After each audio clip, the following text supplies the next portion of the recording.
You are now listening to the Going Deep podcast with your hosts, Kevin Massari and Mike Bunt, live from the Cover One Sports Network. Here we go.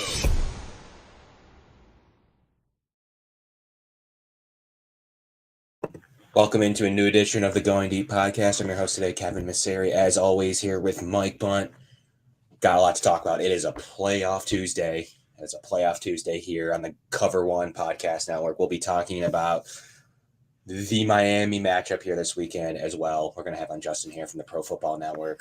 Really good guys. Should know a lot about the draft.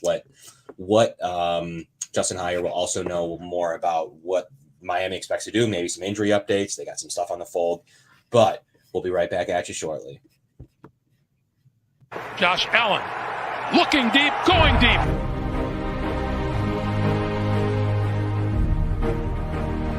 To me, talking about the Bills, what else would you rather be doing? We're hoping to add a new dimension to the Cover One Network. Slings it deep downfield, and it's caught inside the 20. Right now, I just want to talk about this championship level. I've never had a championship caliber team to talk about. I want to focus more on the storylines each week. What are the big stories going on with the Bills? What are thoughts, commentary? How do these things impact Buffalo? Deep drop. Deep throw, and it is hauled in for the touchdown. Allen deep to the end zone and caught for a touchdown. Play action. Allen, deep downfield, wide open.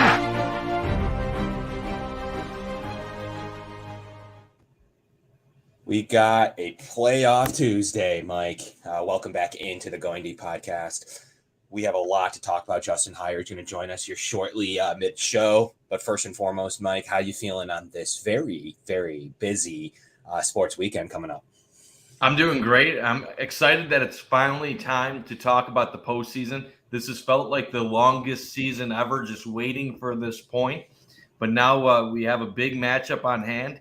And depending on how that goes, there could be a run to the Super Bowl. So excited to see how everything plays out and can't wait to talk about it for this next hour. Yeah, before we get Justin coming on the show here in 20 to 30 minutes, once again, Justin Hier from the Pro Football Network, really good, writes articles over there, draft analyst, as well as longtime Dolphins fan from the U. How do you think, Mike? We haven't talked yet, I think, post. We had the one post Thursday show where the announcement was just coming on with Mark Schofield.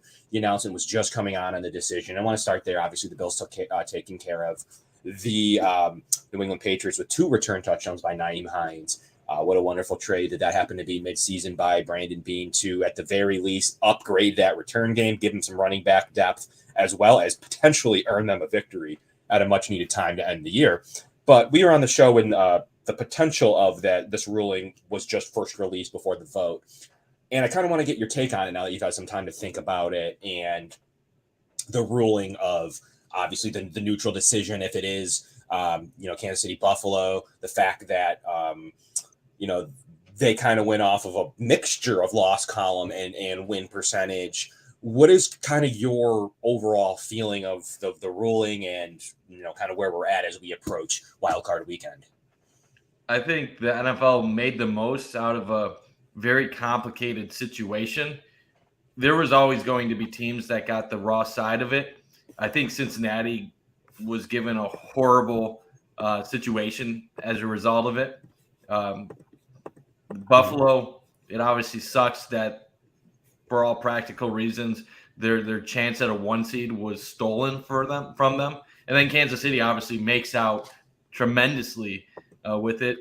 I don't know if there was a better way of handling it. The most fair way would have been making up the Cincinnati Bills game, but you can't do that without delaying the whole rest of the playoffs. So I never really thought that was realistic.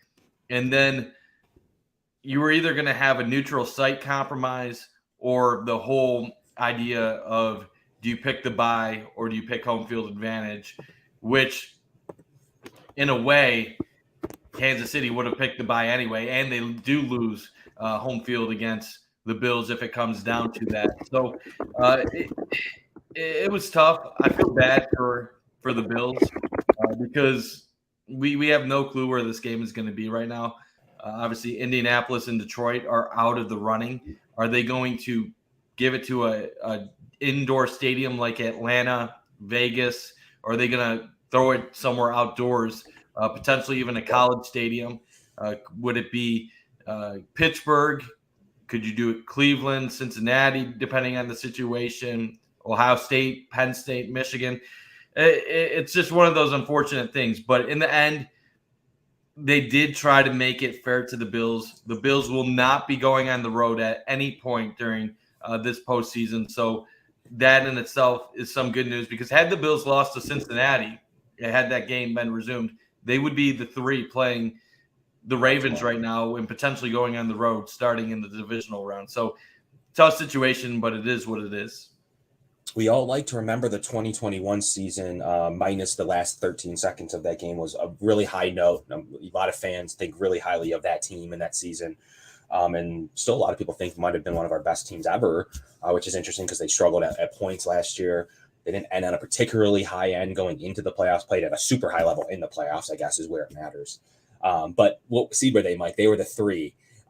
Getting a pretty tough matchup against New England, took care of them in buzzing form, and then had to go to Kansas City.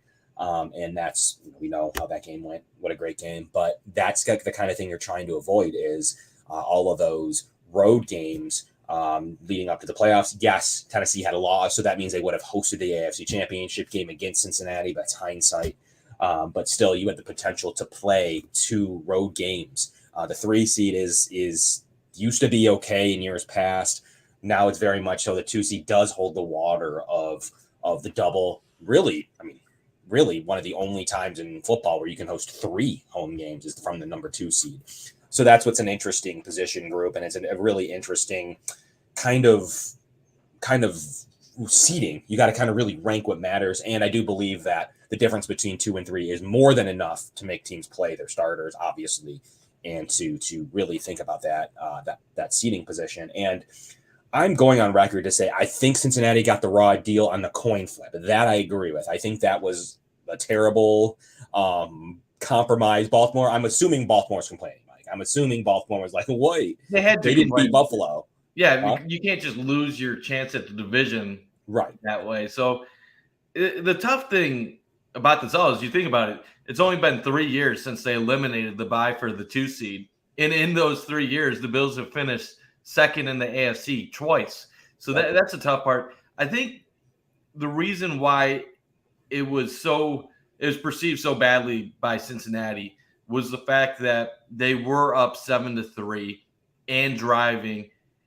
There was still 51 minutes left in the game. So obviously the Bills would have had more than enough chances to come back, but they would have been without Taron Johnson the rest of the game. They would have been down, obviously, Damar Hamlin. There's no way that they were ever going to finish the rest of the game that night. But in a normal situation where Damar Hamlin doesn't have a life-threatening situation, Cincinnati would have had a very good chance at winning that game. I'm not saying they would have, but it would have been an uphill battle for the Bills where they would have had to win a shootout. And like we said, just with Josh Allen, certainly possible. I do want to address the one comment that you just put up there about no one would have cared if the playoffs were delayed by a week. The NFL cared. Obviously, Damar Hamlin's health, first and foremost, that's the most important thing. The reason they didn't make up the game was because the NFL didn't want to delay their entire schedule by a week. They didn't want to delay the other 30 teams from playing their games in week 18. So obviously everything with Damar Hamlin, his health, recovery, the mental health of the Bills players, the ability to process what took place and to get in the proper mindset, that was all the number one priority. That's why they didn't play on Tuesday. That's why they didn't play on Wednesday. They needed a break. They needed to get away from football, and they had to hear good news regarding Damar before they could mentally get themselves in a place where they could play. But with all that said, the NFL did care, and that's why they didn't end up making up this game. The NFL was wrestling Damar's health with the business side of the game, plus the competitive balance. That's why we have the situation where they ended up playing Week 18. They're not making up the Cincinnati Bills game, and yet they still came out with the neutral site because you had three things that were tugging in different directions, and they had to make a compromise involving all three. So it wasn't the proper time to talk about football last Tuesday, last Wednesday, maybe even until Thursday evening when we got some good news. But now it is, and that's just the honest truth. Yeah, and just to kind of recap that, like, there's the Bills and the Bengals care too. They would have been the teams that have to play the game while everyone else is sitting on a bye watching. And, you know, if we care about player safety, why would you want to play another game that you could potentially have an injury at just to earn the bye? You're playing a game to earn the bye. It's counterintuitive. So unfortunately, the way that was, the resolution was always consider the health of this player. Let's bond behind that. The players are already thinking, you know, being there mentally and emotionally with Damar. So there's just no way that made sense to play that game. And, you know, it was a really trendy topic. Kansas City would have liked that game to be played because then they could have earned their home field still, thinking that Cincinnati could have won. But to me, it's a matter of they already got a pretty good end of the deal. They just got to play some really bad teams at the end of the year to earn the 1 seed. Cincinnati and Buffalo each got the Ross deal. Cincinnati got the Ross deal once again because they had to do the coin flip if they had lost. They're playing against a third-string quarterback. I'd argue they deserved it if they couldn't pull that off, and they played pretty bad in the second half. And the Bills got the raw end because they dropped 40% likelihood at the 1 seed with that decision. Realistically, Cincinnati had no chance at the 1 seed once Kansas City had beaten the Raiders. So there really wasn't. They got the potential to be from 3 to the 2. That's really not enough to want to replay a football game. And once they won, I thought their raw dealness went way down. Like there's no coin flip. 100%, because even last year we saw the last week of the season when Cincinnati had the opportunity to clinch the 3 seed, they decided that wasn't important and they settled for the 4 seed. That's how the Bills ended up getting to the 3. The Bills won their final game of the regular season, and I believe Cincinnati lost to Cleveland the last game of last year because they didn't prioritize it. So when it came to, is Cincinnati afraid of going on the road in the playoffs? Absolutely not. They are totally okay with it. Where Cincinnati's beef really would have been is if you had they lost against the Ravens and they did the coin flip, and also the scenario where, say, Kansas City did lose and you just lost a chance at the 1 seed. But like you said, once it all handled itself out, it kind of took away a little bit of that.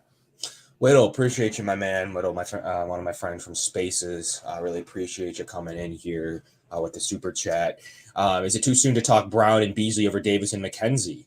The team can't afford to get behind on down and distance versus good teams. I mean, it's a growing sentiment. I mean, you saw what John Brown's able to do. He does possess a skill set that he's pretty good at. He also beat Sauce Gardner earlier this year on a one-on-one combo coverage that absolutely blew Sauce Gardner with the Rookie of the Year out of the water. Had that ball gotten there in a pretty bad weathered condition, it would have been a huge play against the Jets. Obviously, the Bills beat the Jets anyways that week, but there is much to do with Davis being really good in those situations. But he struggles. Like Davis has struggled. He struggles with drops. He struggles with dropped connection turnover in terms of how many times is he making a big play with the opportunities he's presented. He caught 3 balls on 10 attempts this week. That's just, you're not looking at 30%. Diggs was at 70%. You're looking at at least a 60% ability to come down with a pass, just straight up. But Eric Turner, we had Cover One and Friends earlier today, and like Eric Turner said on that show, he's in the biggest 50-50 situations of anyone in the league. We don't give him, he has the least amount of short passes in the NFL. Him and Jalen Waddle are the number 1 and 2 in not ever receiving short passes, ever, targets.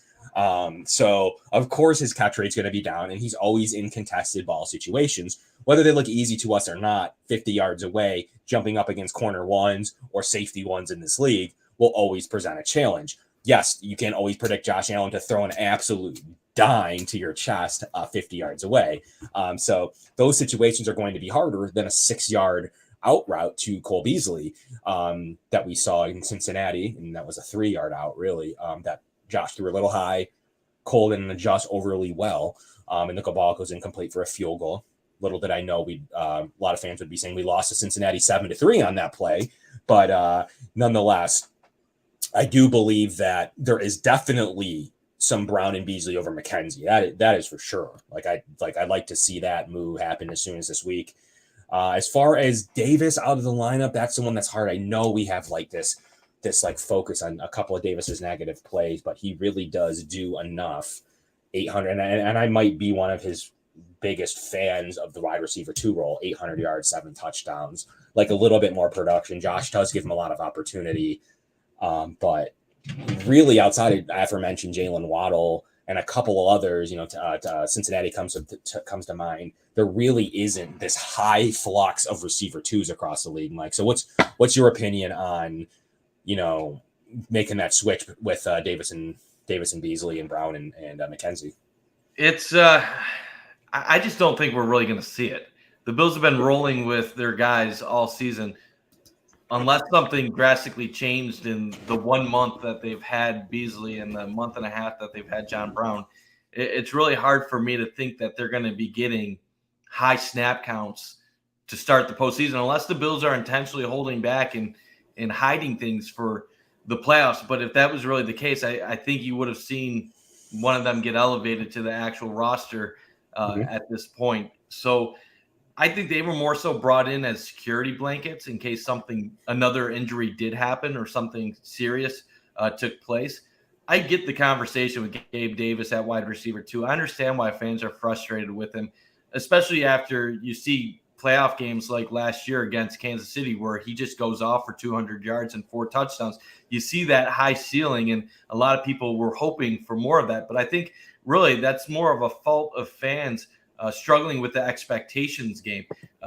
Before the year, did we think it was possible he could have 1,000 yards? Absolutely. But I think most of us thought 900 yards around there, 7 to 12 touchdowns, a big range, but really depended on how they use him in the red zone. To have 830 plus yards receiving, 7 touchdowns and close to 50 receptions, that's not really a horrible number 2 production. What Bills fans, I think, are hoping for more of is better consistency, reduce the drops, have a higher catch rate. But like you said, it's not like they're just doing short little passes to him where you can easily improve your numbers. He's in a lot of these tough situations, and a lot of times when you get a dart, it's not the easiest play when you're 20, 25 yards down the field. So I do think Gabe Davis needs to improve overall. But there's a big difference from being the number 4 man, which he was the last 2 years, compared to what his role is right now. If you actually look at it, his first 2 years in the league, he had 35 catches. I believe it was 62 targets his rookie year, 63 targets his second year, was 500 plus yards each year, and I think 7 touchdowns, 6 touchdowns. This year he has the 48 receptions on 93. I believe it's 93 targets. So his catch rate went down from 55% to 52%. But that's really not a drastic difference. So really, it's not that Gabe Davis has drastically changed his performance on the football field. It's that our eye tests and our expectations are not being met. In car sales, you always say undersell, over deliver. Well, because whenever you oversell and you under-deliver, it's a disappointing experience. With Gabe Davis, it's a little bit of fans have set their expectation too high. So when he didn't match it, we're all freaking out. But really, realistically, we shouldn't be freaking out. He needs to improve. Now, Isaiah McKenzie is where the true issue is with his production. You lost Cole Beasley, who was one of the best slot receivers in the league, and you just didn't replace that.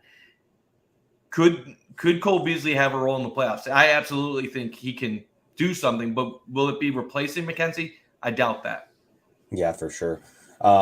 Really appreciate the topic, Silas. It's a really good one in terms of what we all think in this scenario. And I think it all does, to whittle it all down, it does come down to expectations. And I think we did, myself included, have high expectations of a Waddle. T. Higgins would be a good one, where we were thinking that that's what he could be to Diggs, Chase, Chase and Diggs, Hill, Diggs. We thought that, Davis could be on the form of a Waddle or a T. Higgins. So I think that's on us, and he really is more of a 2B. Like, I think that that's fair to say. I don't want to knock him down to a fourth receiver in this league. I do think it's fair to say he's a 2B. He's not a 2A. He's not a 1B. He's going to be probably a pretty expensive 2, and re-signing him at 10 to 15 million, that's another discussion for a different day. Probably on an offseason show we'll do this year. But right now, the easiest thing, like we said all offseason, add another quality wide receiver. What did we say during the draft last year? You and I were team wide receiver. We liked the guys in the first round. We liked the guys in the second round. And what were people – I mean, I don't want to say everybody, but there was a lot of people that came at us and were saying all offseason, why are you guys so heavy on getting another receiver? And my answer was, you lost Cole Beasley. You lost Emmanuel Sanders. This is an offense that is pass heavy. You need people to replace that production, and you're not going to get that. And obviously, Jamison Crowder getting hurt early in the year makes an impact. Fans were too high on Isaiah McKenzie, and they didn't realize we really needed to attack that position a little bit more aggressively than we did. Obviously, you have to choose your needs. We needed a corner as well, but in the end, it probably would have helped this team to have another quality wide receiver entering the season, because you look at the situation. I know people are going to say, well, what about Isaiah Hodgins? The Bills didn't know that Isaiah Hodgins was going to do what he's doing in New York right now. They weren't going to give him receiver one targets either. He wasn't going to get an opportunity unless there was plenty of injuries. He didn't even make the team out of camp. Yeah. If they would have drafted someone in the first or second round, they would probably have a quality number 3 right now. Yeah, for sure. DJ Hogan, appreciate you tuning in. Kevin's Secret Players, which is KSP, I'm assuming for this matchup with Miami, which we'll get in with Justin Hier here in a moment.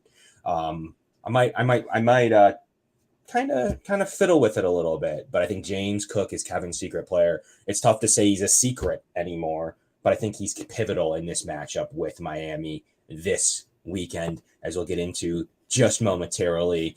And really, we're going to have Justin on here in a moment, so we're going to talk some more Miami. We'll talk a little bit about the offseason here, and we'll get into that soon. And Whittle's back at it. Cincinnati fans have been extra scummy on Twitter, so who cares if they get screwed with Davis? It's the drops on deep pitches and routes. Yeah, no, I mean, they have been bad. It was all, I will say, I'll put this out there, it was all, thoughts for DeMar. We're all with you, to being awfully mad real quickly when the rulings came down from Roger Goodell. So I will agree with that. I do completely agree that they changed their tune in a couple of days. That was tough to see. The situation was good for not us, not them. Kansas City maybe benefited a little bit, but they're even going to complain about the neutral field. Even Baltimore had a right to complain. They lost, so they don't anymore. But really, the situation wasn't good for anybody in the league. It just wasn't good around the league. And I think you saw some of that ramifications this weekend with some of the teams that were out of it. Besides Detroit, who played an awesome football game, everybody else did not seem to be in it. Look at the Raiders, did not seem to be in it for if they didn't have anything to play for. So that's kind of what I took away with it. And yeah, it's the deep hitches. He does. I mean, there is those are the routes he's running, though. That's the problem, where we're putting in these deep hitches, deep flies, deep posts, really good post route runner in Gabriel Davis. And that's the situations to where we'd like to see the rates go up. He's on the bottom of the league in catch to target ratio, but we are putting him in deep positions. We're putting him in, 17 plus yards per catch, always toward the top of the league. So we're putting him in situations where is there some credence to getting him in this short zone, 0 to 9 yards, to get him going a little bit. The Bills haven't felt that has been necessary with Gabriel Davis. And that's why you're going to get some of these lapses. If he was in 10 catch range, he makes the plays that Diggs does early in the game. Maybe his mental concentration's there on that deep hatch. But right now, he's going to drop a few of those. And it's important to point out, when he was wide receiver 4 or wide receiver 3, depending on who was in and out of the lineup the last couple of years, Brian Dable was drawing up plays where sometimes he was just wide open. No one even close to him on some of the touchdown passes that he caught. So it's one of those things where, yes, he didn't step up to be the high-end number 2 receiver that Bills fans were hoping for, but there's a lot of fans across the league that would love to have a guy like Gabe Davis as their number 2 wide receiver. And was it a learning curve this year, moving up to that role? Absolutely. It's a challenge when you're going up against number 2 corners. It's not the same as when you're the overlooked guy on the Bills offense, when everybody's looking at Stephon Diggs, Emmanuel Sanders, Cole Beasley, and then you can just run your route and sometimes just be completely wide open based on a scheme or other things like that. So it is one of those things where I am confident that he will get better. And if the Bills can get some more help at wide receiver, I think that'll set him up in the future. I'm not going to give up on him. That's for sure. And one thing I do want to mention too, because I did see some people talking about the draft, I completely was on board with the Bills drafting a corner in the first round. So I understand why they went that direction. I think what my point was earlier with Kev was that we didn't think that wide receiver needed to be off the board. There was a lot of other ways that they could have rearranged it in the second round, in other rounds. Obviously, they got Khalil Shakir, who we're both high on. And going forward, I think he's going to have a big role on this Bills offense. But for this season alone, definitely hurt not having Crowder. Definitely hurt not having a security blanket slot guy. We've talked about Cole. What makes Cole Beasley so special is he can process opposing defenses like a quarterback. He's reading 2 corners at a time. He knows what leverage that they're playing, and he knows where to find the soft spot and where to settle. And that's how he can do it despite not being the most athletic player in the field. He's reading a defense the same way as Josh Allen. When you have a slot guy that can get open every time, it helps you move the ball consistently. The Bills just didn't have that this year. And when the Bills do hopefully get better at that next year, you're going to see some more things open up, and I think you'll see Gabe Davis step his game up to a higher level. Yeah, absolutely. And I think that the receiver 2 position is number 1 on the list. I know I've seen stuff about O-line, other position units, safety maybe. Receiver 2 is the most expensive position in free agency. The Bills are going to address it. They're going to feel really good going in with Shakir, which a lot of people like. Shakir should be starting. I think he earns that slot job in the offseason, in my opinion. He had a great route in the back of the end zone. Josh just threw it a half a second too late, and Shakir put his arms out like a split second too early, where they were able to knock it away with a great defensive play. Still almost got there, and also had that nice 2-pointer a couple weeks ago, and did have a nice catch last week as well. So there's a lot to like about Shakir. I know he's only going to end up around 200 yards, but there was a lot to like about him in the future. Mix him with Gabe Davis, and as well as a new receiver 2. And I think we're feeling pretty good going into next year. So that's kind of like my summary of what we're going to be looking for in this offseason. So, Mike, as we kind of, Woolen was, a lot of people like Woolen. I liked him too. I was pretty much for, we talk about all the time about more weapons for Josh. That was where I stood. Thanks again, Whittle. Whittle adds to the conversation. All these alignments to the offseason, or elements to the offseason, seem to stem from how Dorsey is using the personnel. Davis, Hodge, and Shakir Cook. Eric Turner at Cover One much discussed this topic, how he's using his personnel, and is he creative enough in certain situations. I think he's getting better. He's had a good run here to end the year. The Bills finished in number 2 DVOA offense. And he's interviewing for head coaching jobs in Carolina as we speak. But it did stem from, they are not looking for Davis to do intermediate stuff in the second level of the defense. They're running a pretty much a short game and a long game right now. The intermediate area is not where Dorsey has been targeting a lot of, especially with Davis. So that's what's been interesting, that is not where he made his living as a rookie, those toe taps on the sideline against Indy in the wild card round 3 years ago now. So those kind of situations, or 2 years ago now in that game, those situations are ones that he hasn't been utilizing as much. That's just not where he seems. So, yeah, I think there is some personnel figuring out, and that would be the benefit to being able to retain Dorsey next year, which we probably saw a lot of this in some of Dable's first years, but guess what? Some of Dable's first years, the team wasn't as good. So we don't remember some of those issues that Dable had early on in his coaching career, especially as he started to tick in 2020 and 2021. So I think that Dorsey's going to be given that opportunity as well.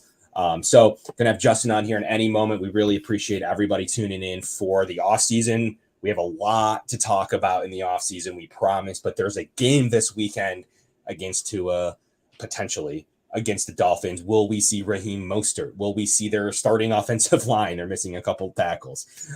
What is going to happen? Justin will be on here in a moment to talk about this game, Mike. And it's still an exciting game. Miami backdoored their way in and did enough at 9-8 to win over Pittsburgh with their head-to-head to make it in. A lot of arguments. Should there be 7 seed? Should there be 6? Should there be 8? There's been a lot of arguments that I've seen this week about that. But we are more than welcome to welcome on Justin Hier. Justin, followed his work for a little while now, so we're pretty excited to have him on here. And he is the writing and editor for Pro Football Network. Justin, how you doing today? What's going on, guys? Thanks for having me on. You're making the last half hour or so of a 12-hour road trip I got going here very exciting. So I appreciate it. Where you headed? Where you going and where you headed?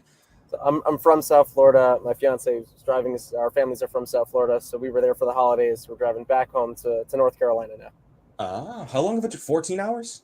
Yeah, just gonna be like just under 12 and a half. Yeah. That is just too far for me, friend. So happy to be doing this. Yeah, great. I'm glad to kill some time. So, the question of the day, and, I'm sorry to start with it, but we got to get into it as we got to hit the ground running. Justin, I'm sure you followed the Dolphins for a long time, as you mentioned, being a South Florida resident and since moved. But what is the feeling right now in Miami specifically around the injuries? Like, do you expect to see Tua? Like, I've seen so much stuff from absolutely not to maybe to it's just too much to digest. Where do you stand as you fence through everything going on? Yeah, I think the general feeling in South Florida right now is just a lot of uncertainty, a lot of nervousness, because it wherever you fall on what you're expecting, predicting with regards to Tua's availability makes sense, because there is certainly a feeling of, well, he's had 2 concussions already this season. One of them was very, very scary. The reports around how it came about was very, very scary. And so to put someone back out on the field after incidents like that, it's very easy to say, listen, he just shouldn't be out there. And player safety is always most important. That is heightened in the league at the moment, of course, because of everything that happened with Damar Hamlin. And so to say he shouldn't be out there makes a lot of sense. At the same time, players have played after 2 concussions before. So I'm sure some fans are saying Kenny Pickett had 2 concussions. He's back out there. So there's just a lot of uncertainty, a lot of items to weigh when you're going through that. So me personally, I'm thinking the doctors are there for a reason. The medical staff is there for a reason. And as a fan, as an analyst, as someone who hopes everything is okay with regards to his health, my feeling is let the doctors do their job, the medical personnel do their job, and we'll see what happens. Yeah. Tomorrow's a pretty big day with that. So I've heard with what stage. I heard he's only in stage 2. Some of our doctors who have had a step to mention based on his sweating and how he's been working out that he doesn't feel like he's beyond stage 2, which you need 48 hours to progress from 3 to 4, which is football activities. So the timeline will probably work itself out, even if there's not a ton of news. We'll probably know a lot tomorrow as well with that. But also on the injury front, a couple tackles, pretty much your entire tackle unit has been out. What's your expectation now protecting this potential player and or a different quarterback? What is that looking like on a less concussion note? Offensive line, it's just been ravaged by injuries this season. Last game in particular, Torrence Armstead was out. He's nursing. I've never even seen this on an injury report before. There's 4 different injury designations with Torrence Armstead. There's toe, there's pec, there's knee, there's hip. So whether or not he's out there is very much in question for this week. He missed the last 2 games. Brandon Shell, who'd been filling in reasonably well at right tackle with Austin Jackson on injured reserve. Brandon Shell got hurt last game. It's a high ankle sprain. There's another lower leg injury in there. He's very unlikely, it sounds like, to play. You also have Liam Eichenberg, who finally came back from injury at left guard. He was in and out of the lineup with an arm injury, I believe, last week. So you're down to likely your 3rd string right tackle. behind Teron Armstead at left tackle. Kendall Lamb got hurt, so you might be down to your third string left tackle.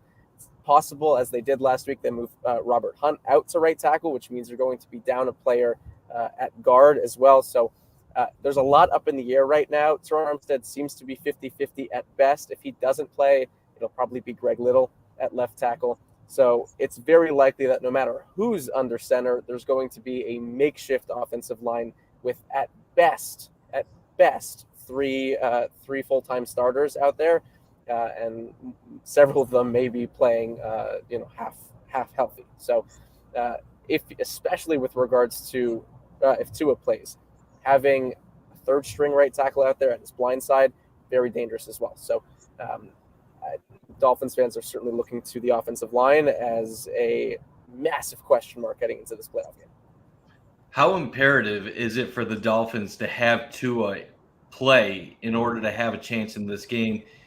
If Teddy's the guy, do they have a chance? And if Tua is back there, say he can't practice tomorrow, and it's a situation where he's not cleared till later in the week on Friday, would you even feel comfortable at that point, him being on the field, knowing that he's been out the last couple of weeks in very limited practice behind a line that is obviously going through a lot of their own issues right now? Yeah, with regards to practice time, which is actually something Mike McDaniel seems to have been prioritizing this season when he's been deciding who's the backup. Often it's who's healthy enough to practice. But Tua's your starter, so when it comes to did he have enough practice time, I don't think that's necessarily something that's a major concern. If he can play, if he's deemed healthy to play, then he'll be out there regardless, I believe, of how much he practices. When it comes to Teddy Bridgewater and then seventh-round rookie Skylar Thompson, it could come down to a little bit more of practice time. Teddy Bridgewater is nursing a hand injury. I believe it's to his pinky. And so if he's not able to practice at all, Mike McDaniel may be more inclined to play Skylar Thompson, given the fact that he'll have had the week of practice. And we'll see tomorrow when the injury report comes out, McDaniel alluded to Thompson also having come out of that game against the Jets a little bit gimpy, banged up. He was hit hard several times behind that makeshift offensive line. So who's available? I mean, they signed Mike Glennon off the couch to be fourth string. I don't think it's going to come to that, but we'll see. And with regards to your question about, chances of winning without Tua, you got to think it's not great. It's not great. They struggled mightily to put up any offensive production against the Jets, and any other time there's been a backup quarterback in this year, the offense has struggled a lot. If Tua's in there, I mean, we saw these two Bills games, differential of, I believe, 1 point when it comes to combining those two scores with the Dolphins and Bills games. So if Tua's out there, I think, the confidence is going to be very high around this team. Without him, it's hard to believe Skylar Thompson is going to be able to keep up with Josh Allen. And it's been such a roller coaster year for the Dolphins, from the hot start. Obviously, Tua goes down in Cincinnati, losing streak ensues, comes back. You guys get back on a roll in the division race. Where are fans at down there right now? Are they because there's been years where Bills fans, when 2017 they ended the drought, Bills fans are just happy to make the playoffs. They didn't care they won or lost. They were just happy to be there. After how this has gone this year, are Dolphins fans just relieved that they made the playoffs, or are they hoping that if Tua is able to play, that they conceivably could win a game or two and make a surprise run? I think going into the Jets game, the feeling was frustration and disappointment, because you're 8-3 and you're at the top of power rankings all around the internet. You're at the top of most contenders lists for potentially even the Super Bowl, and then you lose 5 straight. I think a lot of Dolphins fans were frustrated. Now, coming into this game, into the playoffs for the first time in over 5 years now, I think a lot of Dolphins fans are certainly excited to be in the playoffs. As having grown up in South Florida, having been a Dolphins fan all my life, excited to be in the playoffs because there hasn't been a whole lot of that. But it's also just sort of mixed around with this. Is Tua okay? Is he going to be okay to continue playing football this year, even next year? If he's not, obviously that puts the chances of being competitive in this game pretty darn low. But it, like you alluded to, it's sort of the manner in which it happened, being 8-3 and then losing 5 straight. That just, I think, is leaving Dolphins fans with sort of mixed bag of emotions. Yeah, excited, playoffs, not something Dolphins fans are used to. But at the same time, this cloud, I think, is the best way to describe it, hanging over the entire situation with regards to his health, and with regards to the 5-game skid that the team was on before that ugly win over the Jets, rather, last week. Yeah. And we just heard a couple hours ago from Tom Pelissero, who said, this morning on the Dan Patrick Show, speaking about Tua's status for the wild card game, I'd be surprised if we see Tua.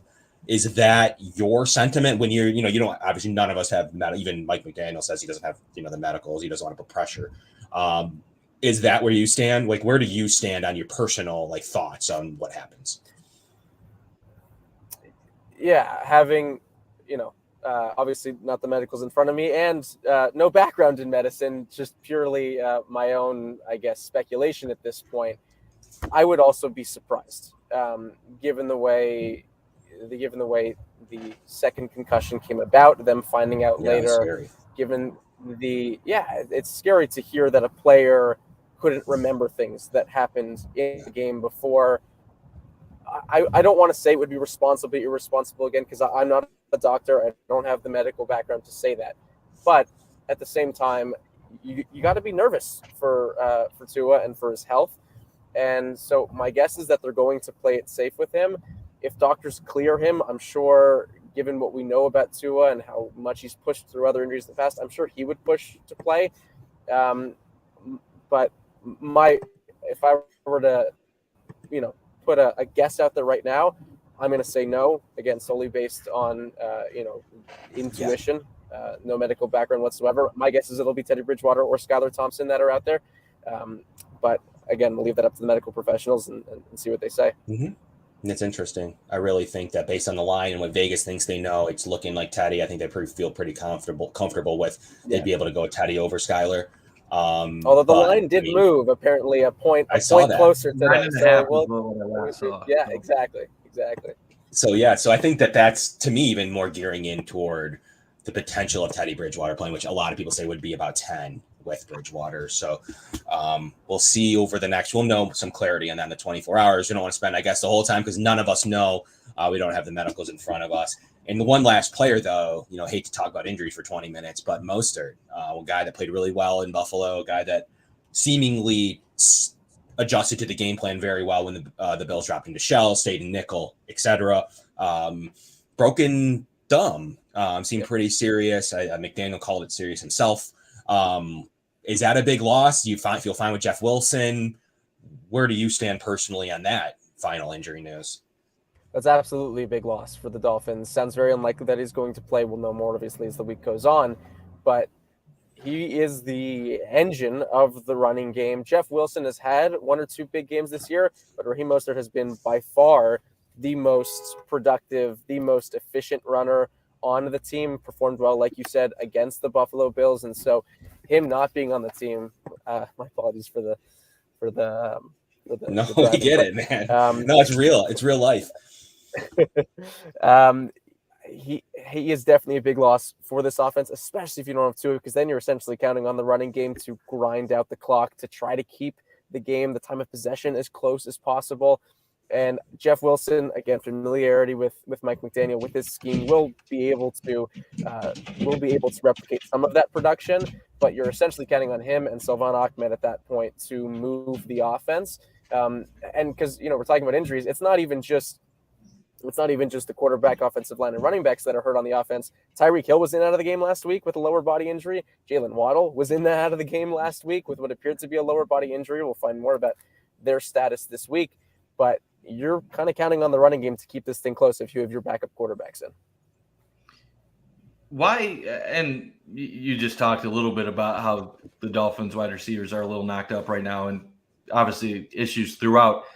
Why haven't they had more success with Teddy Bridgewater out there? Obviously, Skylar Thompson is a third-string quarterback, not a ton of experience, but I'm a little surprised that when you have Tyreek Hill, Jalen Waddle, and a coach coming in known for his running schemes, that it has been a little bit of a struggle without Tua out there. I know Bridgewater is a backup, Tua is the starter, but I would have thought that there wouldn't have been as considerable a drop-off.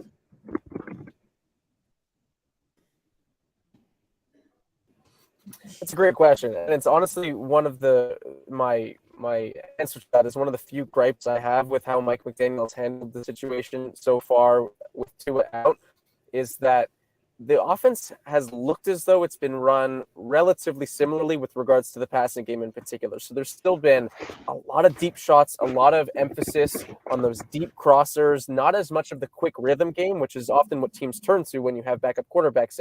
And as much as Tua has progressed this year, especially, Teddy Bridgewater and Skylar Thompson are not the downfield throwers that Tua has shown capable of being this past season. And so, and you guys alluded to this earlier on the show, Gabe Davis, I think you said, was number one with regards to downfield contested shots, and Jalen Waddle number two. Yeah. When you're doing that with your third string quarterback, you're going to have a very tough time moving the chains, as opposed to what they did last year with Waddle, which was too much so at the time, and certainly some balance was needed. But some of those quick hitters, letting Jalen Waddle do what he does after the catch, he's one of the best after catch receivers in the NFL. So I think not enough adjustment in that regard has been part of the reason that the offense has seen such a downturn in production. And I also think it shows somewhat of how much Tua progressed this year, how much he matters to this offense, how much he matters to the team and to the passing game, that there was such a drastic drop-off with Teddy and with Skylar. And then the last thing I'll say on that is the Dolphins, I think this Jets game in Week 17 was the first game they got through an entire game with the backup quarterback in and not getting injured. Every single other time, the backup has also gotten hurt. So that causes some disruption in the passing game as well. Yeah. And the next thing I want to get to, it's not so much a question, more so a commentary from an outsider view on the Miami Dolphins. During the offseason, when you guys traded for Tyreek Hill, I'll be honest, I was one of the few people up here in Buffalo that was very high on the Dolphins. I didn't think you guys would win the division, but I thought it was certainly possible for Miami to win anywhere from 9 to 11 games and have a top 5 to 10 offense. And a lot of people laughed at me. They made jokes about Tua not being able to throw the long ball. How are you going to be able to utilize Tyreek Hill? In a way, I feel like some of those people feel that they were proven correct based on the fact that Miami ended up 9-8. And I just don't feel like that's the case. I feel like Miami's had one of those odd seasons where if Tua is healthy, they could be looking at a 10-11 type win team. And a lot of this has been unfortunate because of the injuries to the offensive line, the injuries to Tua. The games that he's started and finished, he's been spectacular, and he's had a great season. Do you feel like the Miami Dolphins when Tua is playing, are getting that respect that maybe was lacking early in the year? And also, it feels just so odd to me because a month ago we're talking about this game having importance and the Bills squeaking out a last-second field goal. Now we're talking about a 9.5-point line. It just feels off. Like this game should be a closer contest, a tougher matchup, but it really doesn't look like it's going to play out that way because of the injuries and everything that Miami's dealing with. Absolutely. It's frustrating, especially after seeing the two Dolphins games that we had. This could have been the matchup of the week. It had the two have been going into this game healthy. And, I think with regards to proven right or wrong about that, we had this Kill trade was kind of I believe his most productive season in the NFL, right after his most productive season. But even with the injuries, still the NFL in several passing categories. The offense still extremely productive. There was the down game against San Francisco. There was a down game against the Chargers. It was not perfect this by any stretch. The Dolphins' offense was not perfect here by any stretch. But it's massive leaps forward. And I think it lived up to a lot of expectations in South Florida, a lot of the hype around the NFL. And had the injuries not happen, you hate to play this game, but had injuries not happen this season, explain the before and after production of the team. Looks like we dropped Justin there, so we'll see if we can get him back on here momentarily. But really great stuff going on in his decision on what he feels will happen with Tua this weekend, as well as his season to date. So a really good perspective. It's a tough spot. Yeah. It's a tough spot, Mike, between how you would look around the league with the decision after 2 quick concussions, maybe even more, with a makeshift offensive line, missing your running back 1 with some banged up receivers. How does this look internally to Miami? Do they plan to make the decision that's right for the health? Will they let him push even if he's semi-cleared? There's still a lot of hurdles to cover here in 5 days. And I don't blame Miami for all of this either. No. The situation I blame Miami is how they handled the first perceived concussion that was considered a back spasm at that point in time. That's the one that I'm critical of, because it looks like they tried to brush that one underneath the rug. The second one, they took it seriously. The third one, alleged third one, they took seriously. The issue now is you obviously want to do what's right by Tua. And it looks like Miami is doing that. But even if they are doing that, if he comes back this week, there's going to be the mumbling where they rushed him back just for the playoffs. If he doesn't play, you're at a severe disadvantage, but at least you know that you did right by your quarterback. I don't envy the Miami Dolphins right now, because I think they look at their team and they feel that when healthy, they can go toe-to-toe with the Bills. That's my feeling of what I think Miami would be believing. The Bills are the better team. The Bills would be favored in this game either way, and I would pick the Bills to win this game either way. But Miami, DVOA, I believe they're 8th in the league. You could have a lot easier first-round matchups than the Miami Dolphins. And sure could. The truth of it is, the reason why they're your first-round matchup is because they've been playing with a backup quarterback for a third of their season. And until last week, they weren't winning those games with Bridgewater and Thompson. They've been, for the most part, winning with Tua up until his most recent concussion, where they were on a little bit of a skid, obviously playing higher level competition. But it's tough for Miami, because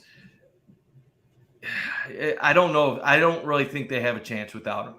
And to rush him back behind that offensive line right now with your weapons hobbled, that's a tough spot. And he's one hit away from a career-ending injury. And you also think of the long-term ramifications, not in this game, but if you're Miami in a year or two, could you even give Tua a long-term extension knowing the issues that he's dealt with? It's a tough situation for Miami going forward. We're happy to have Justin back in audio mode. Sorry about that, guys. No worries, man. You're good. Totally good. So I think we had you on. You were talking at the time about. I'll let you pick it back up from where you were at. Yeah, absolutely. So, we're talking about the expectations going into the season and how the Dolphins measured up. And I believe that with regards to the steps forward that Tua took, the production that the wide receiver duo and Hill and Waddle still put out there, the expectations and the hype mostly were lived up to, and injuries derailed a lot of that. And you can't play the what if game in the NFL, because every team has injuries and every team could play a what if game to some degree. But I think that showed that there's a lot of excitement to be had, a lot of hope to be had for the future should health stay with regards to Tua. And I think that going into this playoff game, obviously expectations need to be measured in terms of how the offense is going to produce with potentially your second or third string quarterback. But with regards to the season as a whole, I think Dolphins fans have a lot to be happy with, have a lot to be excited about going forward, and just need to cross their fingers that everyone's able to stay healthy. Yeah, it's fair. And I mean, I think Mike and I were just talking about the expectations around if Tua was healthy, the rest of the offensive line, running back room, even receiver room was fully healthy. It's not anyone's favorite matchup. We were saying, in the early portion of the year, how great would it be Miami, Kansas City? Miami knocks off Kansas City. That would be great. We think that could be a high, powerful profile matchup. And even as recently as last week, when we weren't sure, how the Dolphins team offense specifically would look, there was still much talk about still don't really want to face them. They've beaten us earlier. They have the power to be pretty good. Let's face someone like Pittsburgh with a rookie quarterback. And, the Bills are looking for the easiest path to the Super Bowl. It's not they don't think they can beat the Dolphins. It's not they don't think they can beat the Bengals.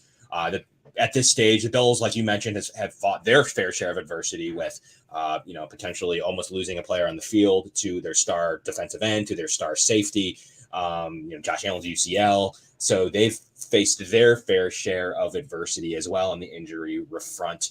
Pretty much all season long, losing their potential slot receiver. So there's been some things that they would like to have back too on the injury front. But even still, I still don't think the Bills fans, I think even as of last week, I put up a poll and it did get up a couple thousand votes.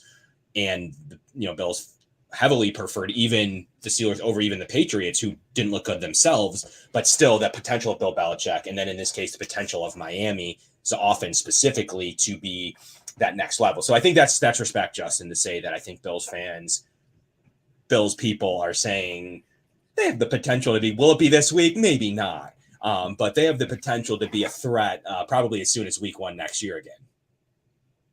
Yeah, Lord knows the AFC East is a lot more fun when you got that Dolphins and Bills rivalry at full steam. So here's to hoping that, health providing, the Dolphins and Tua specifically are able to go into next year fully loaded and ready to truly contend with the Bills for a division title. That's very true. I guess we'll get your opinion on what do you expect to see this weekend? I know we didn't talk a lot about the defense. There's too many injuries and offense to talk about on the offensive side, but do you expect the Dolphins defense to be able to keep up? Do you think that they'll fall short against Allen, the offensive side? And what do you expect to see in general this weekend? The Dolphins defense in particular, the offense has a lot of injuries, but the defense in particular still has a lot of things to be concerned about. You're missing a starting safety. You're missing several starting corners. And the defense has not looked great against most opponents this year, save for last week against Joe Flacco and the Jets. And I'm not sure how much of an accomplishment that is in reality. So I would be surprised if the Buffalo offense doesn't put up quite a few points.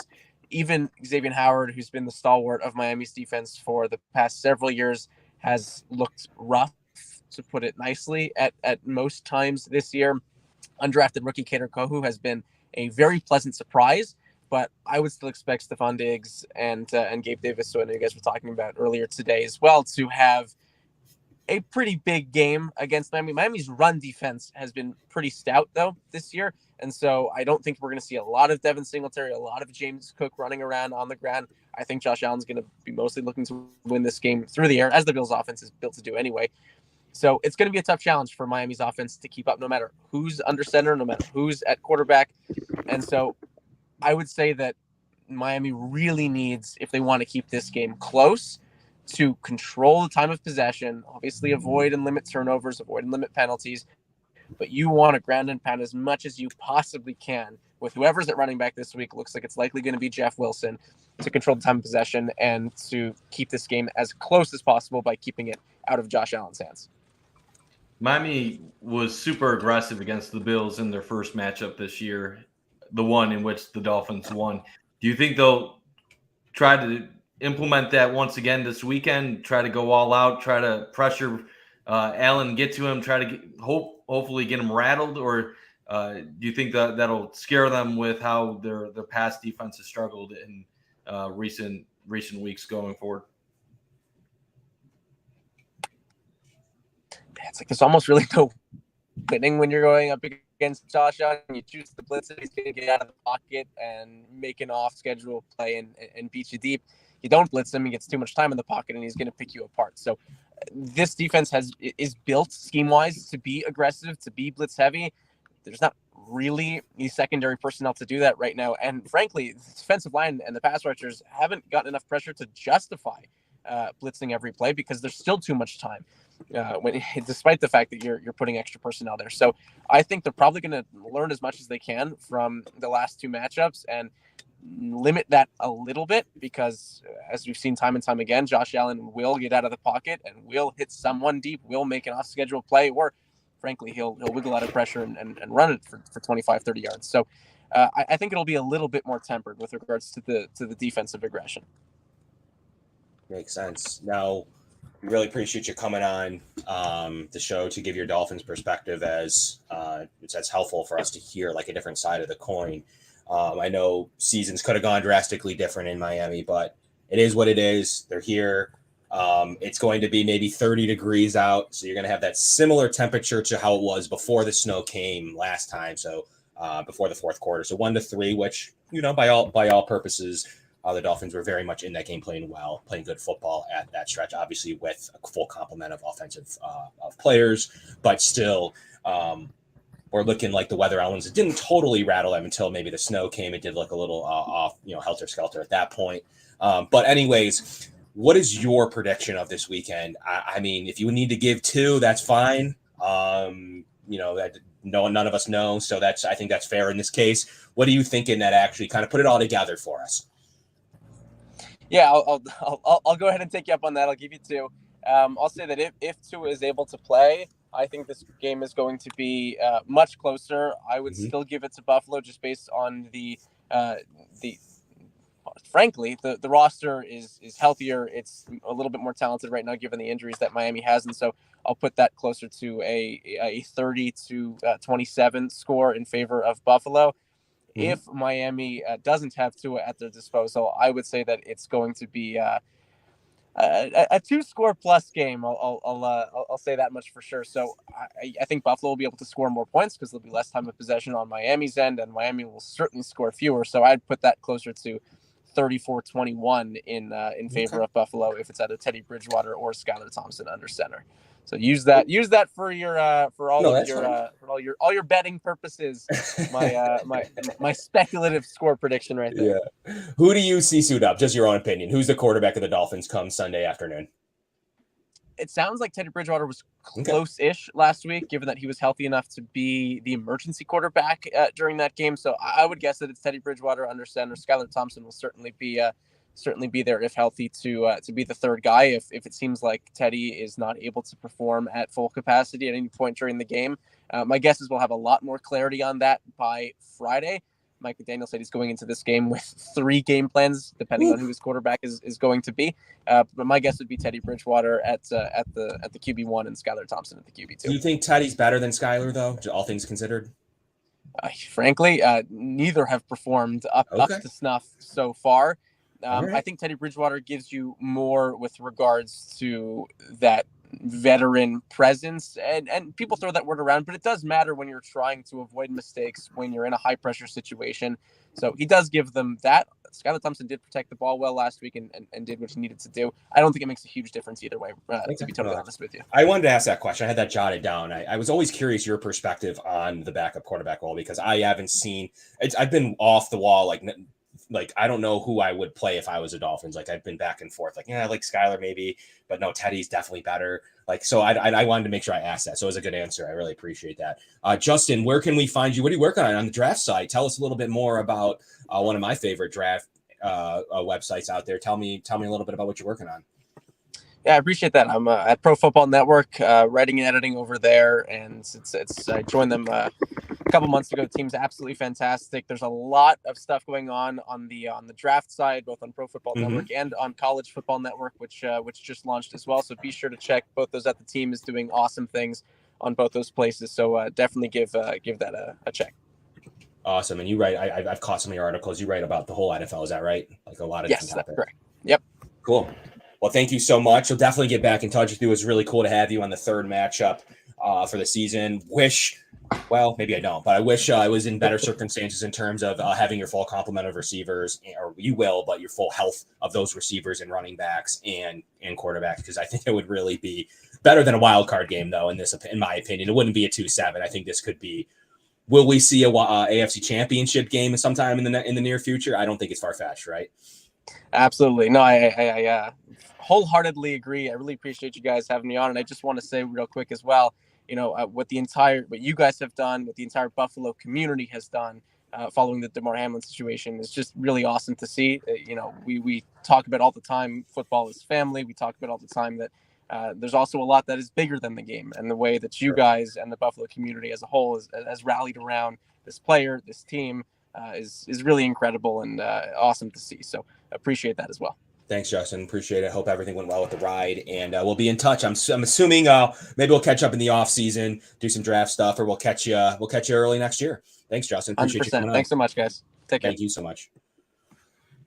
A lot of good stuff there from Justin on the Dolphins' perspective coming into this game. Mike, we'll use a few 5 to 10 minute wrap up here to kind of get your opinion on everything he said.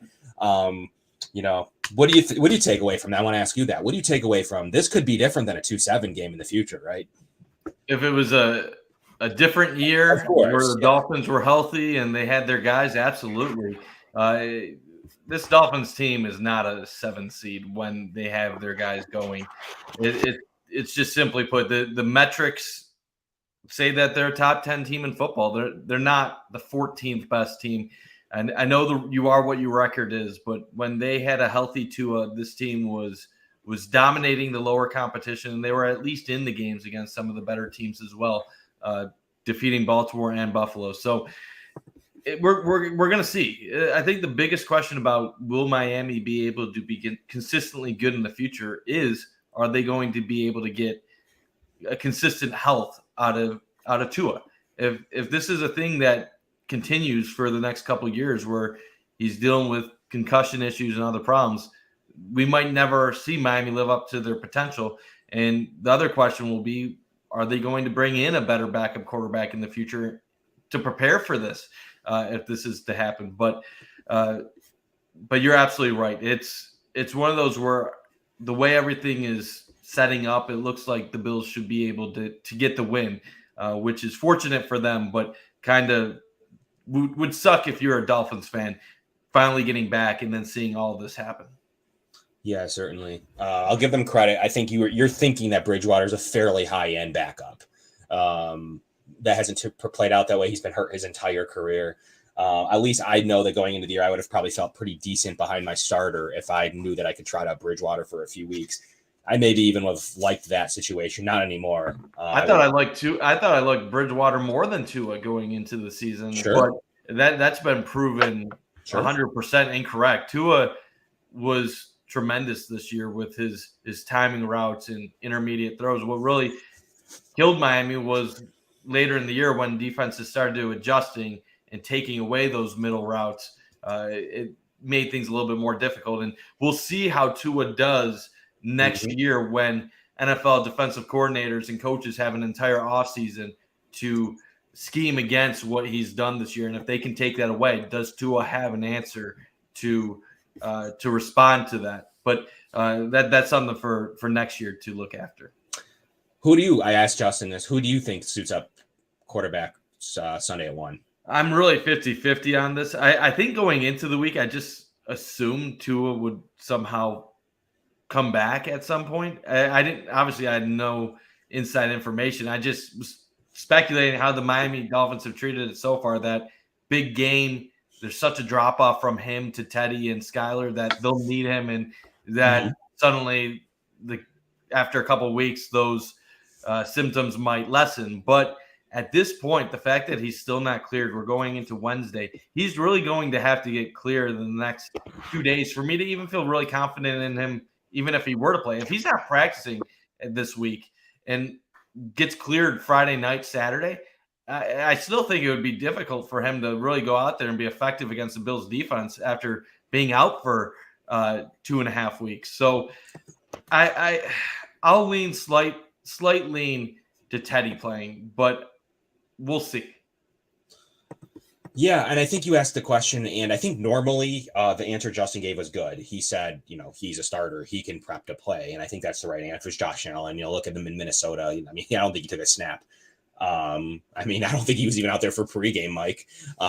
He was getting treatment literally up until kickoff against the Vikings earlier this year. I think that that's true for Tua too. However, the optics around the concussion itself after what we saw with DeMar, I just don't know how that'll go. I just don't know how, with what we saw, with what happened to DeMar on the field in front of millions and millions of people, and what could possibly happen to these young men's lives.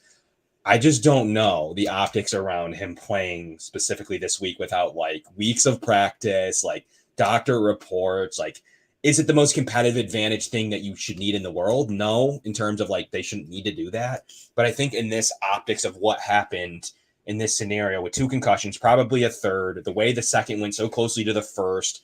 Well, I don't even know what concussion. The most recent one happened to the other one recently, and the symptoms of not remembering things like Mike. That just doesn't. How do you play him at this point? Like, don't you need a 6-month break? I'm with you, Kev. If he plays another game the rest of the playoffs and something were to happen, head related or concussion related, it would be an outpouring of criticism against the Dolphins and Tua. And it's one of those where you sometimes have to protect the player from himself. And the tough part about all of this is Miami, it's perfectly possible that Miami has handled everything properly. Sure. Since the first one. The first alleged concussion, we pretty much, most of us feel that they botched it.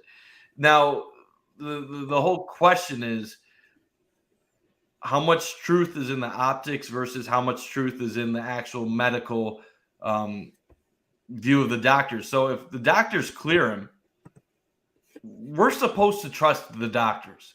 So if they say he's good to play in a high contact football game, we can't just assume, oh, they just wanted him back on the field. But that's where your mind immediately goes, because we've seen him rush back into a game before, and we've seen him play through a second half twice where later on we found out there was issues. So it's really tough, because I get why Miami fans are frustrated with everybody else, because what they're essentially saying is, well, the coaching staff and Tua just have to trust the doctors. And if the doctors failed them, that's on the doctors, and that's not on the coaching staff, not on the players.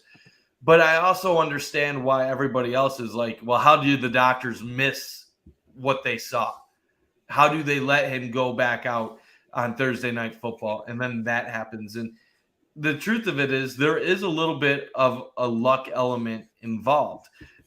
Typically, when someone does have a concussion, they don't go back out in 4 days and get another one in national television and have what happened to Tua happen. So I don't want to say it's similar to the Damar Hamlin situation, but when a national audience is watching something and they see something that they haven't seen, there is an element of, are you kidding me? Like, did that really just happen? Like, the Dolphins are evil.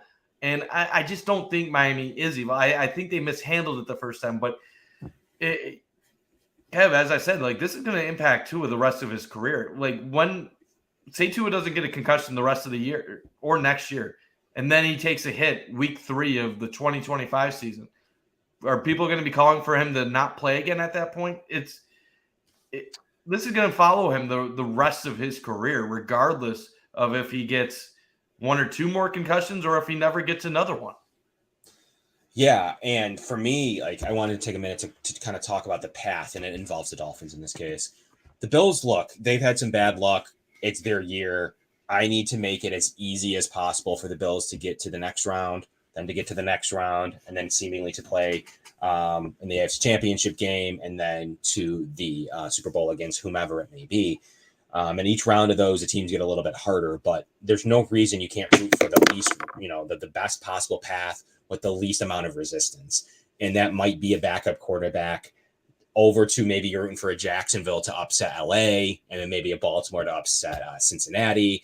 Then you play Jacksonville, and then hopefully, things happen. And the next thing you know, you have an AFC Championship game in Buffalo against Baltimore, something like that. I mean, it's not probable, but I think the ability is you want whatever it takes for the Bills to keep progressing. And Greg joked about having like an asterisk on him. He didn't care.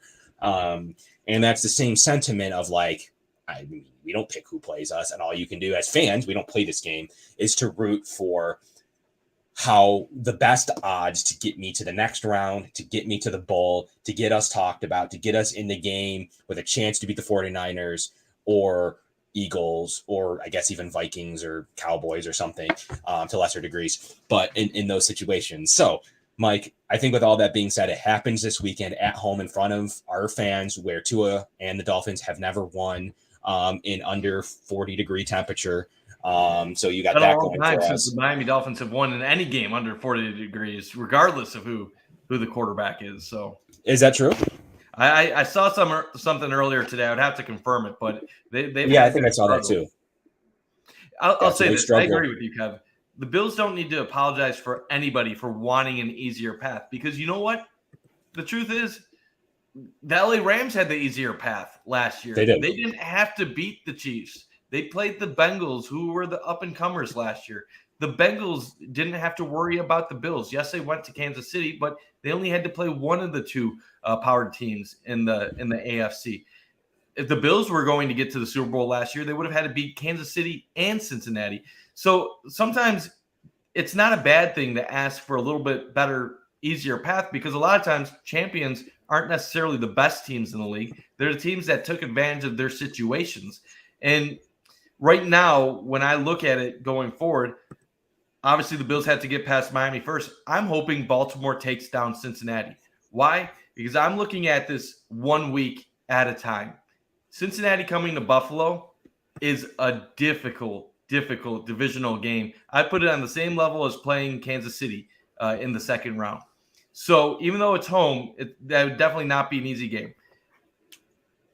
You have Baltimore beat Cincy if they have Lamar, and then suddenly you're taking on Jacksonville or the Chargers in Buffalo. And I respect Trevor Lawrence. I respect Justin Herbert. Those are both great up-and-coming quarterbacks. I don't like their odds coming up to Buffalo in the end of January and taking down the Bills, going toe-to-toe with Josh Allen. I just don't. And maybe some of it is the same view I have with Miami, a cold, warm weather team coming up north and playing the Bills in the cold. But I really do think if Baltimore beats Cincy and the Bills beat Miami, the Bills will be in the AFC Championship in a neutral site. Now, the only thing to me that really sucks about not getting that 1 seed is if you had the 1 seed, you knew you were going to avoid Cincinnati and Kansas City until the AFC Championship. And there's always that slight chance, what if they both get upset and you play some random team at home and you have 2 wins to get to the Super Bowl? It would be Baltimore. Yeah, it's the only that would have been the dream. So if you're asking me, can Baltimore beat Cincinnati and then beat Cincinnati and then beat Kansas City back-to-back weeks?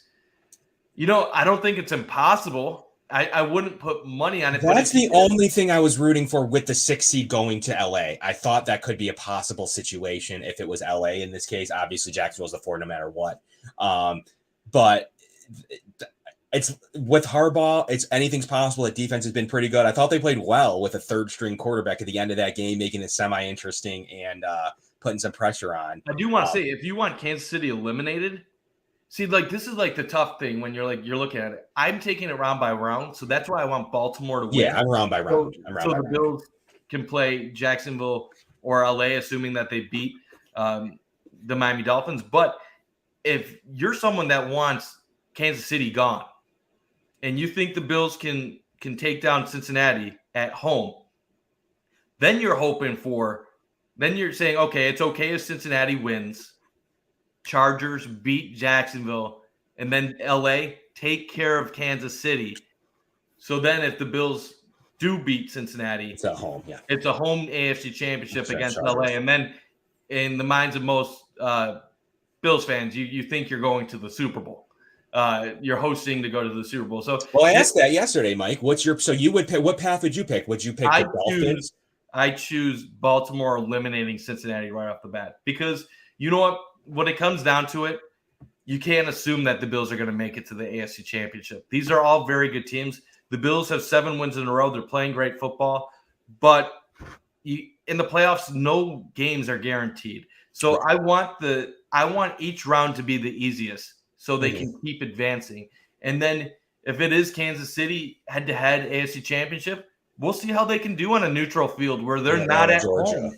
Yeah, and in Atlanta. The one thing I really want to get this off my chest too. It is remarkable how negative Bills fans have gotten regarding this squad overall. I keep seeing things on social media, and I keep hearing people at my job and just around town trying to talk about everything that is wrong with this Bills team. They talk about how Gabe Davis is not a good enough wide receiver too. People are talking about how the pass rush isn't getting it done, how they're weak against the run at times, and how I do agree with this point. Josh Allen is a little too sloppy with the ball in the red zone. But DVOA says this is the best Bills team that we have seen. They are better than the 2020 team. They are better than the 2021 team. This defense gets a lot of crap. They finished in the top 5 in DVOA. This offense, which we all kind of think could be even better than what it is, was number 2 in DVOA. And special teams with the 2 kickoff return touchdowns on Sunday moved up to number 1 in DVOA. And if it wasn't for the 49ers just destroying the Cardinals, they would have had the top point differential in the league. They've handled so much adversity on and off the field this year. They have battled through. They have found a way to win 13 games. Their 3 losses by a combined 8 points. I'm kind of honestly a little bit frustrated with the negativity surrounding Bills fans because I think what the product of it is, in previous years, there wasn't always that Super Bowl expectation. In 2020, we were just happy to win the division and be in the AFC Championship. Last year, the team was struggling, 11-6, and we felt like even with that said, we blew it against the Chiefs in the playoffs. This year, we lost Micah Hyde, we lost Von Miller, and I think people are feeling a little bit vulnerable because they don't want to get their expectations up.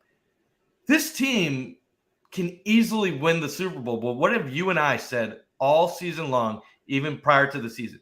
You could be the best team in the NFL, and when you enter the playoffs, you still might only have a 20-25% chance of winning it all.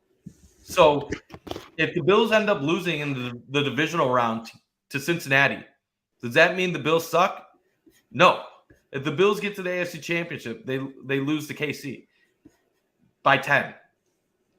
Do they suck? No. Even if they lose the Super Bowl against Philadelphia, no, they don't suck. When you have a quarterback like Allen, you're hoping for the opportunity every year to have a chance to go to the Super Bowl. And over the course of Allen's career, probably being in Buffalo for a decade plus, you're going to have multiple opportunities.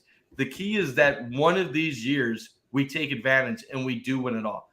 I can't tell you if it's going to be this year. I don't know if it's going to be next year or if it's going to be 5 years from now. The key is make sure you win at least one during this window. But I just had to get it off my chest because the negativity is getting me frustrated because a lot of people are telling me things like, oh, the Bills can't stop the run. Well, DVOA says the Bills are one of the top 5 teams stopping the run. People are saying the Bills can't stop the pass. DVOA says they're top 10 against stopping the pass. People are telling me the Bills can't run the ball. Well, maybe the offensive line is below average, but the Bills carry for 5.2 yards per carry. And they have a running back, James Cook, that's near 6 yards per carry, who has some of the highest percentage of 15-plus yard runs in the league. So I don't know what's going to happen this postseason. I don't know if it's going to be good or bad. I just want people to appreciate what they're seeing and not just be down on it because they're scared of them falling short. Good point by RJ. To counter to you is the road to the Super Bowl this year feels impossible. I think it's because everything that's gone wrong this year, the injuries, bad luck, it hasn't felt like our year waiting on the other shoe to drop. But maybe that other shoe never dropped, and that's what kind of makes this year specifically. Can I counter him? I actually love that point, but I'd argue adversity is what builds you into a champion.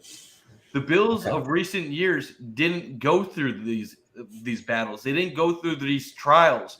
The 2020, they were learning how to be a serious contender. 2021, they went through the tough stretch, and God, they were almost there. This year, they have won the close games.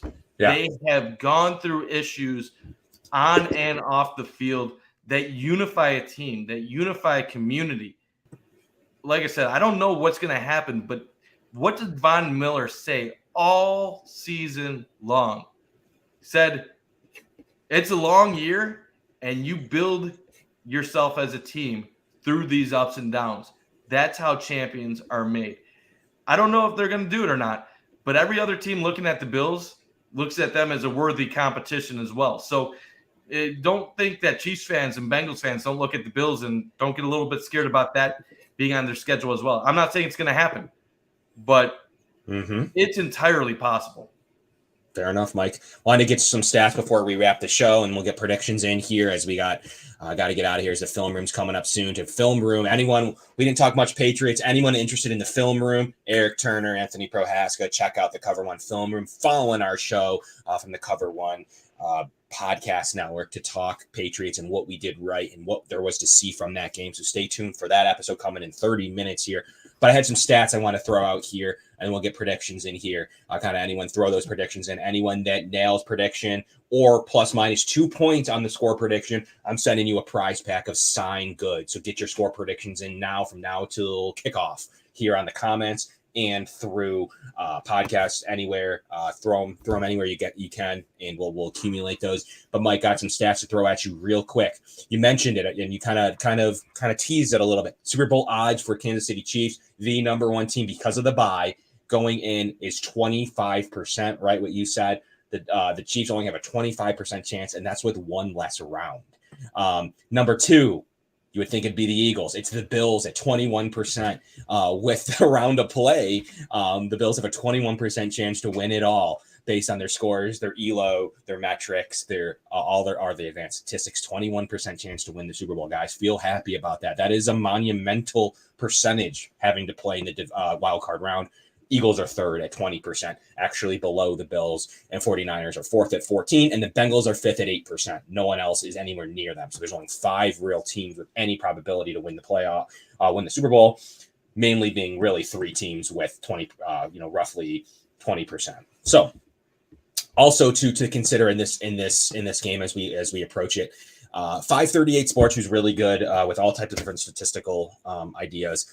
89% chance the Bills win this game based on all factors, 14.5% spread. That is them figuring Tua doesn't play, I'm going to assume. Obviously, they do not think Tua plays. That's almost a Skylar Thompson spread. So we'll see if that ends up coming true. Silas says, since he looks better than we do and KC looks super potent offensively, do you think this team can get enough stops against Cincy and KC to win? Good question, Whittle. It's a good question to kind of put this to all full circle. I do. I think that this defense always comes up big. One of the best DVOA metrics in the second quarter, which we didn't see against the Bengals. Really good in the third quarter, and they've been much better in the fourth quarter later in the year than they were earlier in the year, winning a constitute. They've won 5 one-score games back when we used to say they couldn't win any, with like a year and a couple games stretch. So I do believe so. We saw a pick. We saw a confused combo coverage on man on one side, zone on the other. Patrick Mahomes threw right into an interception. I do think the Bills have what it takes to especially match up with KC. I'm not as scared against them on a neutral field. And now, KC lost games too. Like KC, they're going to overtime with Houston's Whittle. Like they're going to overtime with Houston. Have to realize it's not just us that are playing close games and finding ways to win tough battles. Kansas City, for the last month and a half, has been playing close games. They needed overtime to beat the Houston Texans. They needed overtime to beat Malik Willis and the Tennessee Titans. They've had 2 close games against the Denver Broncos. The Cincinnati Bengals opened the year losing against Pittsburgh. The Bills absolutely have the players to beat both Kansas City and Cincinnati. The question isn't can they. The question is will they. And the thing about Cincinnati, it was just 3 weeks ago that they had I believe a 22-0 lead against New England and nearly lost the game against the Patriots. If the Patriots had won that, we'd be talking about them going to the playoffs. So it would be. It's entirely possible that the Bills can beat both of those teams. And yes, it didn't look good early on against Cincinnati. I'll grant you that. But the Bills, like Kev said, struggle in the first quarter of these games. What are the Bills great at? adjusting. They adjust. So I still don't want to guarantee the Bills would have lost the game against Cincy. The biggest thing right now, when you look at the Bills defense, obviously no Von Miller. The pass rush is definitely taken a step backwards in the last month and a half. So that is definitely a concern since that was the big move of the offseason. Is there a possibility Micah Hyde might be back at some point in the playoffs? Is that a surprise? Could that change things? If you found out a week from now Micah Hyde is back and he's playing, suddenly what do you think about the Bills defense at that point? It changes some things. I'm not saying it's realistic or not. I don't know anything, but there's always that little bit of rumblings and rumors talking about it. So we'll see. This Bills defense has one of the best linebacking duos in the NFL. Their defensive line, even without Von Miller, has talent with Jones and Oliver and Rousseau. Corner, that's the question mark. Can Trey and Dane and Hier, can they put it together? Can Christian Benford give them a boost? Christian Benford was playing tremendous before he got hurt. So there's a lot of unknowns, and how are they going to game plan for these games? So that's why we're talking about what is the easiest path? Well, let's hope Cincinnati gets upset in the first round. Yeah, I mean, Whittle, sure. The path of, let's just say, a fully healthy Miami team, which they're not, but let's say a fully healthy Miami team to Cincy, to KC, to Philly/SF is not great. That is not the kind of path you want. Just in an NCAA tournament, that's not the path you want. That's not likely. Those odds aren't amazing because you need to play perfect football in 4 games. Probably wouldn't happen, especially as you get away from the home field. However, let's go back into real life scenarios as a super banged up Miami team, which, 538 is given at 14.5, airing on one of the largest wild card spreads ever, especially if the third string quarterback plays with no running back and no offensive line. Sure, they still have weapons that could keep the game close, I guess, throughout that. With 2, obviously things could change a little bit. Then you go to maybe getting an upset, to Mike's point, and hoping that you get Jacksonville at home, a young team that has a lot to prove, but just still didn't look good against Tennessee. Quite frankly, they should have lost. They won on a sack fumble. Give me a Miami, Jacksonville, Baltimore, Seattle run. Sure. You don't get a double. You don't get a double Super Bowl, Mike. You don't get a double Super Bowl for playing Philly. You don't get a double Super Bowl. You don't get your wide right goes in. You don't. Nothing changes. Like nothing. There's nothing unfair about wanting to play the best odds to win this entire thing.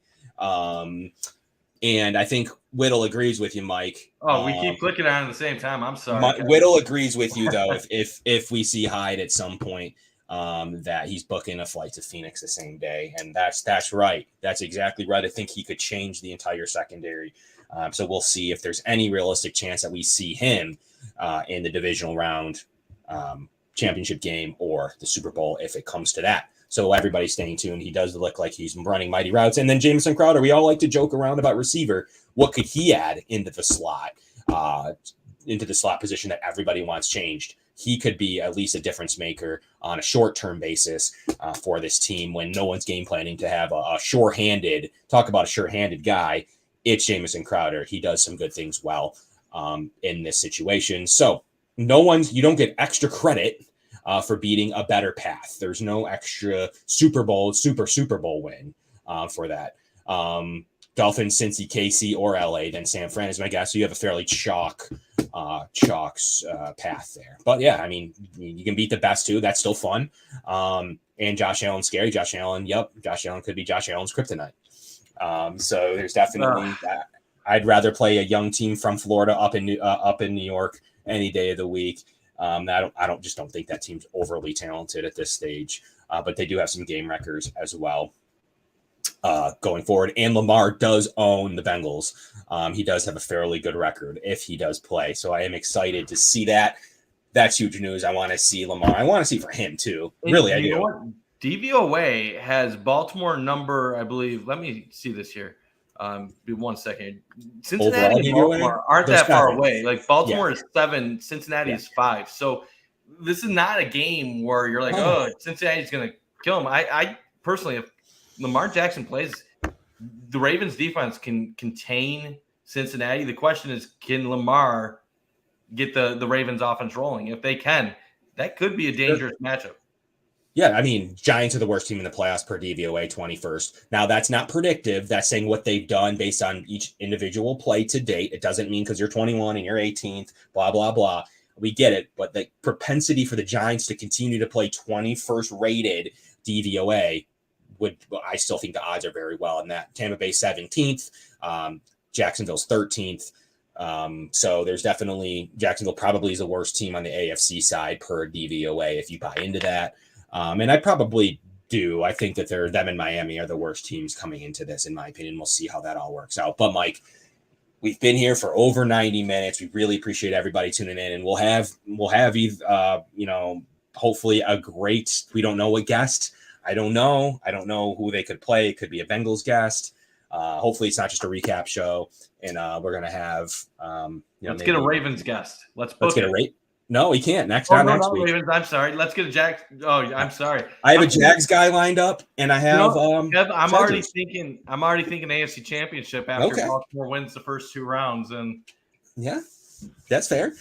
So we'll have the guests come and do. You'll have an action-packed show next week here on the Going Deep podcast from the Cover One Podcast Network at 7:00. So we're looking forward to this game. Tweet your score predictions at us once again. Put them in the comments. Put them in the chat here on our YouTube channel. Log on. For all of our on-demand listeners, we appreciate you guys listening on Apple Podcasts and Spotify. Please like us. That means a lot. Please give us 5 stars. It helps us create amazing content. But we got the film room coming up in 15 minutes. We're going to pass it off to Eric Turner and crew. I know they have some really great film. He said it's going to be a long one. So they have some really great plays to show and some really good breakdowns of the Bills-Patriots game.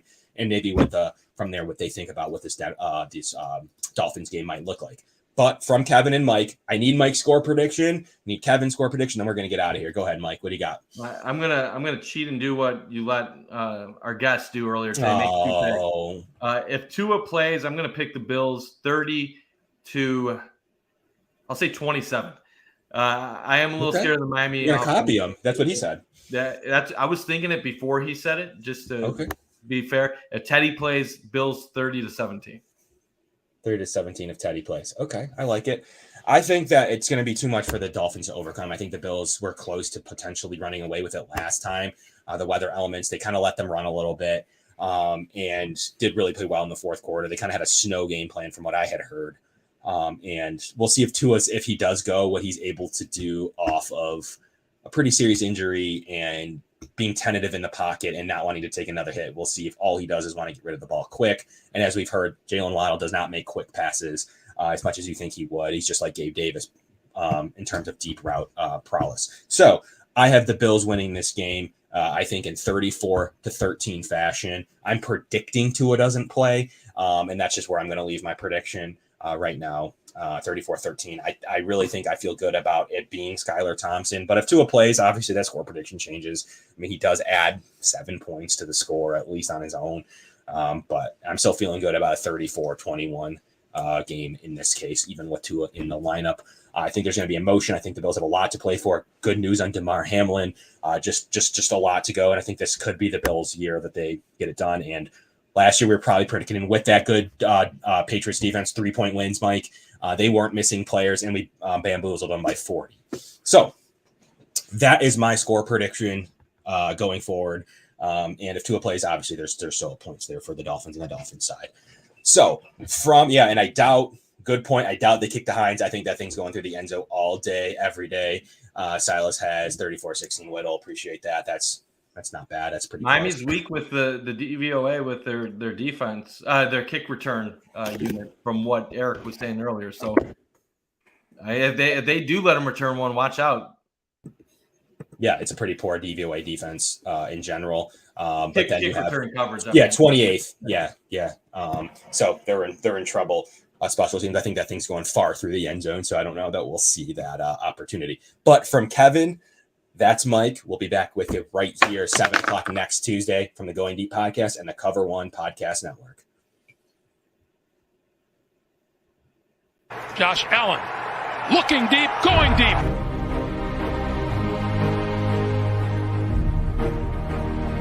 To me, talking about the Bills, what else would you rather be doing? We're hoping to add a new dimension to the Cover One Network.